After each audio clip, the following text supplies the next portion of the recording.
Pengaturan terbaru PPN atas jasa agen asuransi, pialang asuransi, dan pialang reasuransi. Tarif PPN sesuai dengan perubahan pada pasal 20 PMK 11/2025.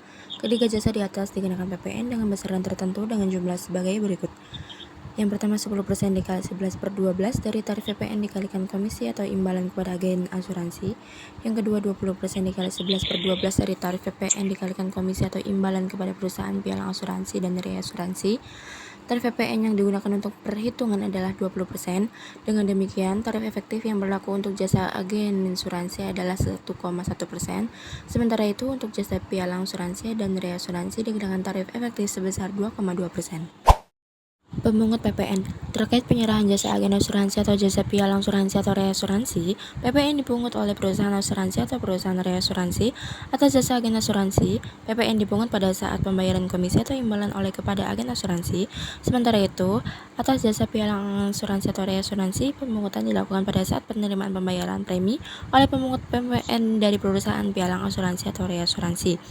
Bukti pemungutan pada pasal 315 PMK 81/2024 dijelaskan bahwa agen asuransi atau perusahaan pialang asuransi atau reasuransi wajib menerbitkan faktur pajak. Faktur pajak yang dibuat dapat berupa dokumen lain yang akan dipersamakan sebagai faktur pajak. Dokumen yang dimaksud antara lain bukti pembayaran komisi dari perusahaan asuransi atau bukti tagihan atas penyerahan jasa pialang asuransi dan reasuransi.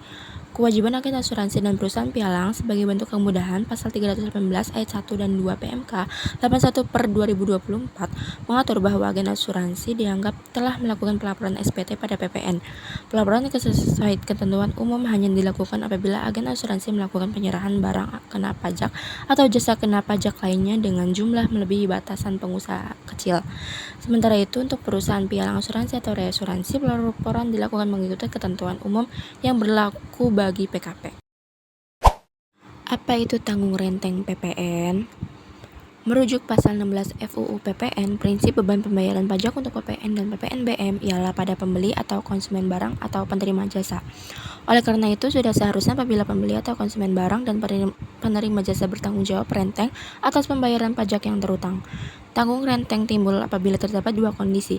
Yang pertama, pajak yang terutang tersebut tidak dapat ditagih kepada penjual atau pemberi jasa. Yang kedua, pembeli atau penerima jasa tidak dapat menunjukkan bukti telah melakukan pembayaran pajak kepada penjual atau pemberi jasa. Adapun barang dan jasa yang dapat fasilitas PPN melalui siaran pers, Kementerian Keuangan Nomor SP 39/KLI/2022, pemerintah menyebutkan beberapa jenis barang dan jasa yang akan dibebaskan dari PPN. Yang pertama, barang kebutuhan pokok. Barang kebutuhan pokok yang dimaksud ialah beras, gabah, jagung, sagu, kedelai, garam, daging, telur, susu, buah-buahan, sayur-sayuran, dan gula konsumsi. Yang kedua, vaksin, buku pelajaran, dan kitab suci. Jenis barang selanjutnya yang akan diberikan fasilitas PPN ialah air bersih, termasuk biaya sambung atau pasang dan biaya beban tetap.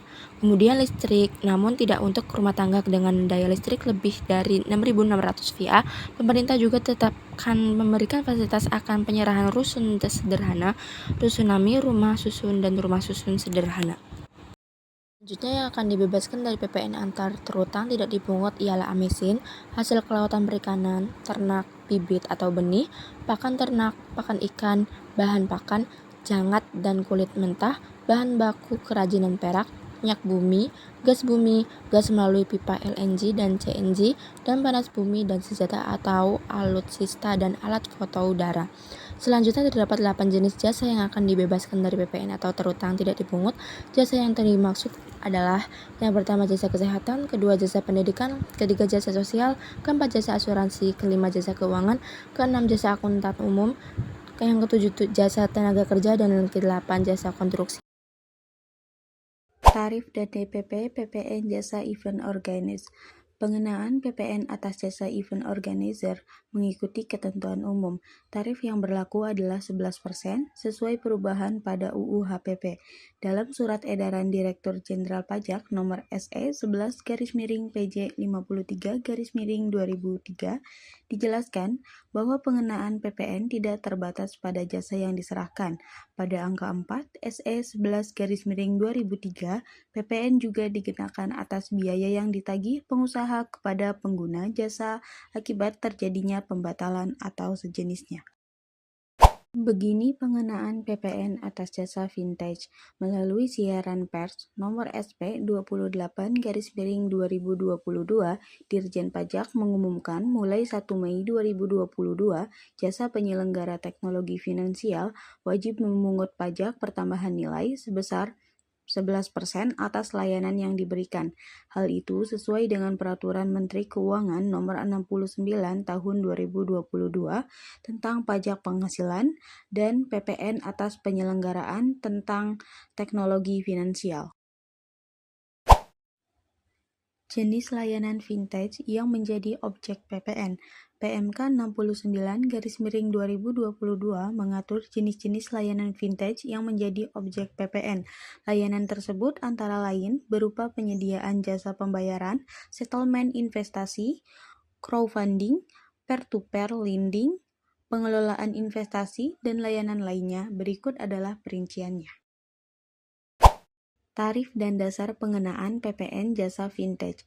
Berdasarkan Pasal 3 Peraturan Menteri Keuangan Nomor 131 Tahun 2023, PPN yang terutang dihitung dengan cara mengalihkan tarif 12% dengan DPP berupa nilai lain.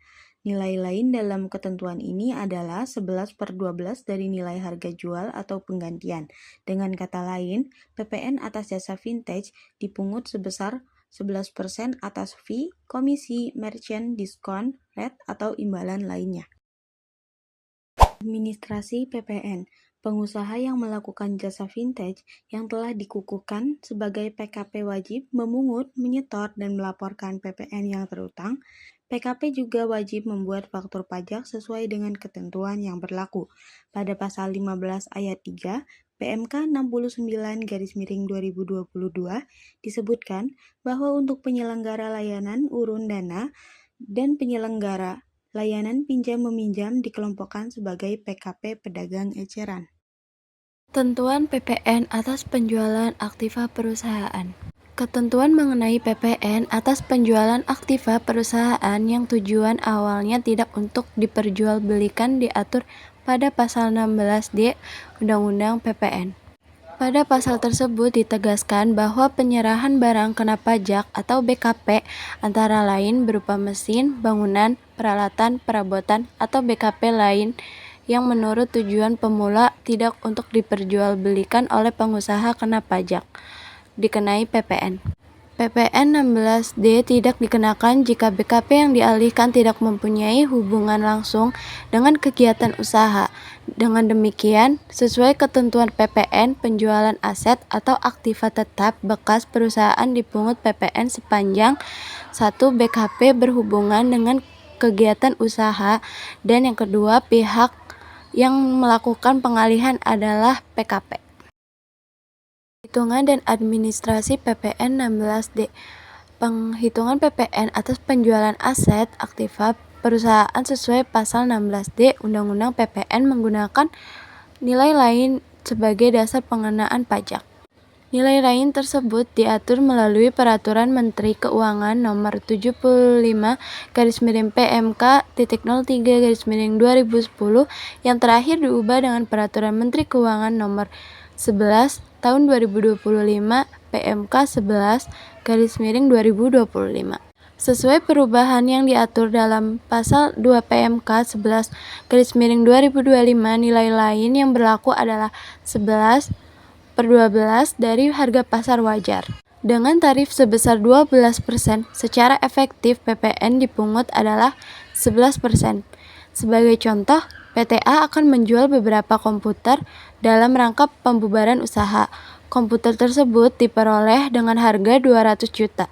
Harga pasar wajar komputer tersebut kini sebesar 50 juta. Dengan demikian, PPN yang dipungut atas transaksi tersebut adalah PPN 11/12 kali 50 juta dikali 12% sama dengan 5.500.000 rupiah. PKP diwajibkan menerbitkan faktur pajak atas transaksi tersebut. Merujuk ketentuan terbaru mengenai faktur pajak, yakni Peraturan Direktur Jenderal Pajak Nomor PER-11/PJ/2025, faktur pajak atas penjualan aktiva perusahaan yang semula tidak untuk diperjualbelikan menggunakan kode transaksi Ya, makanan, minuman, dan jasa tertentu yang dikecualikan dari PPN. Dalam pasal 4A Undang-Undang Pajak Pertambahan Nilai atau UU PPN disebut bahwa terdapat makanan dan minuman dan jasa tertentu yang dikecualikan dari pengenaan PPN. Pemerintah menerbitkan Peraturan Menteri Keuangan Nomor 70 2022 PMK 70/2022 untuk memperjelas kriteria makanan, minuman, serta jenis jasa yang dikecualikan dari PPN. Berikut adalah poin-poin pengaturan dalam PMK 70/2022. Yang pertama, ada makanan dan minuman. Yang kedua, jasa kesenian dan hiburan. Yang ketiga, jasa perhotelan. Dan yang keempat, jasa penyediaan tempat parkir. Dan yang terakhir, yang kelima adalah jasa boga atau catering. Atas penyerahan melalui lelang. Ketentuan pengenaan PPN atas penyerahan lelang telah diatur secara jelas pada pasal 1A ayat 1 huruf C Undang-Undang Nomor 42 Tahun 2009 STDTD Undang-Undang HPP. Hal tersebut kemudian diperjelas kembali dalam pasal 9 PP 44/2022. Dalam pasal tersebut disebutkan bahwa penyerahan BKP melalui penyelenggara lelang dikenakan PPN atau PPNBM. Penyerahan tersebut termasuk penyerahan BKP yang tidak diketahui dengan pasti pemiliknya.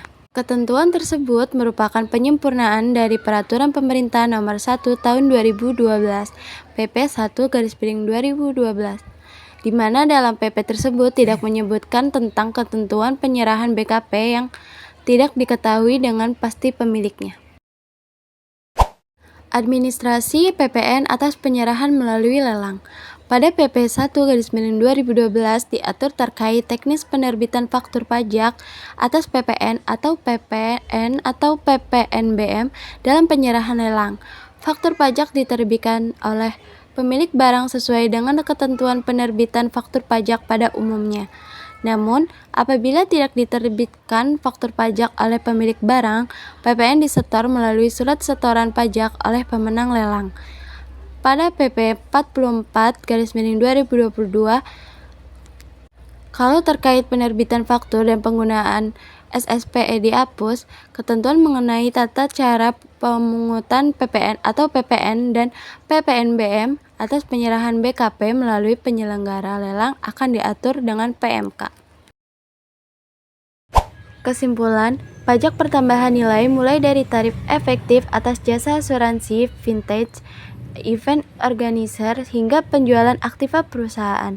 Pemerintah juga menetapkan prinsip tanggung renteng, fasilitas pembebasan PPN untuk barang atau jasa tertentu, serta aturan khusus atas penyerahan BKP melalui lelang.